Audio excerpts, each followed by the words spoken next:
Hi, I'm Travis, and I'm the host of the Curly Connection podcast. I've known Emma since we were kids, and I've seen firsthand the challenges she's faced as a person with curly hair as a child. Emma loved her curls. She thought they were so unique and beautiful. But as she got older, she started to get bullied for her curls. People would call her names like Curly Fry and Fro Girl. They would make fun of her hair for being frizzy and unmanageable. Emma started to feel self-conscious about her hair, and she would often try to straighten it to fit in. But straightening her hair was a lot of work, and it never looked as good as her natural curls. Emma also started to develop a lot of anxiety about her hair. She would worry about what people would think if they saw her curls, and she would often avoid social situations. The bullying had a profound impact on Emma, both emotionally and physically. She became withdrawn and insecure. She started to have trouble sleeping, and she lost her appetite. She also started to develop headaches and stomach aches. I was always there for Emma, and I saw how much the bullying was affecting her. I wanted to help her, but I didn't know what to do. One day, I decided to talk to Emma about her hair. I told her that I thought her curls were beautiful, and that she should be proud of them. I also told her that I would help her find ways to care for her curls, so that she could feel confident about them. Emma was hesitant at first, but she eventually agreed to let me help her. We started by doing some research about curly hair. We learned about the different types of curly hair, and we found products that were designed to work with Emma's hair type. We also started to experiment with different styling techniques. It took a lot of time and effort, but eventually Emma learned how to care for her curls. She learned how to tame her frizz, and she learned how to define her curls. She also learned how to embrace her natural hair texture. Seeing Emma learn to love her curls was one of the most rewarding experiences of my life. It was a testament to her strength and resilience. It also showed me the power of acceptance and self-love. That's why we started the Curly Connection podcast. We want to help other people with curly hair who are struggling with bullying or self-esteem issues. We want to show them that they're not alone, and that they can learn to love their curls. If you're struggling with curly hair and bullying, I encourage you to listen to the Curly Connection podcast. We'll talk about the challenges of having curly hair, and we'll share tips on how to overcome them. We'll also feature stories from people who have learned to love their curls. I also want to let you know that Emma has written an ebook about her journey to loving her curls. It's called Learn 10 Tips to Unlock Your Curly Hair's Full Potential, a guide to loving your natural hair. In the ebook, Emma shares her story and provides tips on how to care for curly hair and how to overcome the challenges of bullying. The ebook is available for free in the description below. I hope you'll check it out. Today, we're going to hear from Emma, who shares her own story of coming to terms with her curly hair. Emma's journey has been a long one, but she's finally learned to embrace her curls and love her natural hair texture. Emma, welcome to the podcast. After posting my style evolution post, which you all seem to like, I thought it was about time to talk through the story of my hair. I'm always asked about my natural hair type, so here's the story from past to present.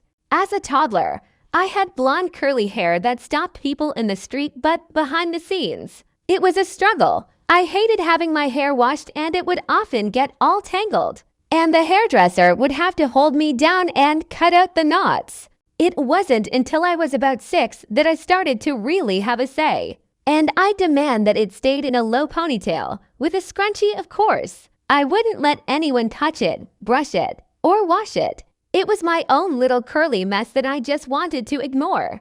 As I grew up, towards the end of primary school, I remember being quite jealous of the girls with straight hair. And I so wanted those 2 straight bits of hair that would often fall out when they had their hair up in a ponytail.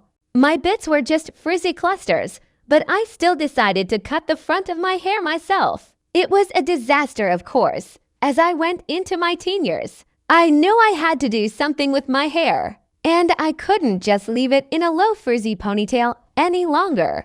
My best friend, who's a year older than me, had similar hair, and so I adopted her routine and products, but I never quite accepted my curly hair like she did.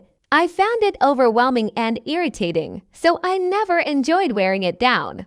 I used Sebastian Wet for a while and also the Shockwaves Mousse Extra Strength. Both of these products made my curls crunchy, but at the time, the wet look was what I wanted because the only time my hair wasn't frizzy was when it was wet. So that was my aim.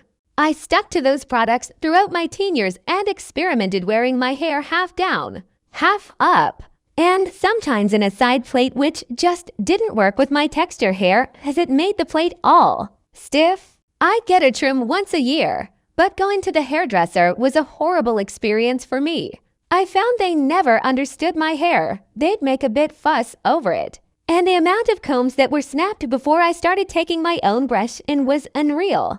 I started to straighten my hair at university when GHDs became a thing. I had the large straighteners for afro hair, which I thought made it easier, but actually meant I couldn't get to the roots properly, because my roots were never that straight and I was so worried about the frizzy bits. I often wore a thin elastic hairband, clipped half my hair back, and wore it half down. I found wearing it all down quite hard as my hair didn't have any shape to it, and I was always told to keep it long as it will weigh down the curls and stop them from being too puffy. After a couple years of straightening it for special occasions, my curls were really damaged. So when I did wear it curly, it looked kind of strange. The roots would be really curly, but the ends were quite straight, and at this point, I was using curling creams, like Sebastian Potion 9 or the Regis curling cream, which I think is discontinued now.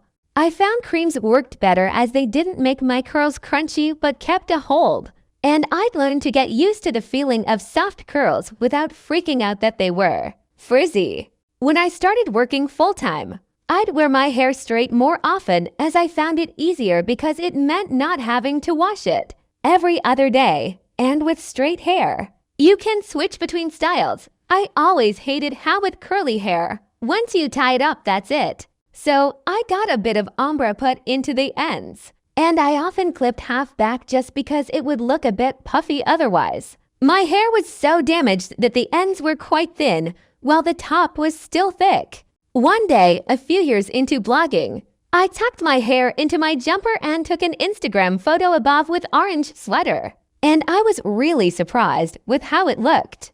I'd never considered cutting my hair short as the quality of my hair was never good enough. And with curly hair, it's a massive commitment having short hair. I didn't like short curly hair on me, so I knew once I'd cut it, I would be committing to straight hair.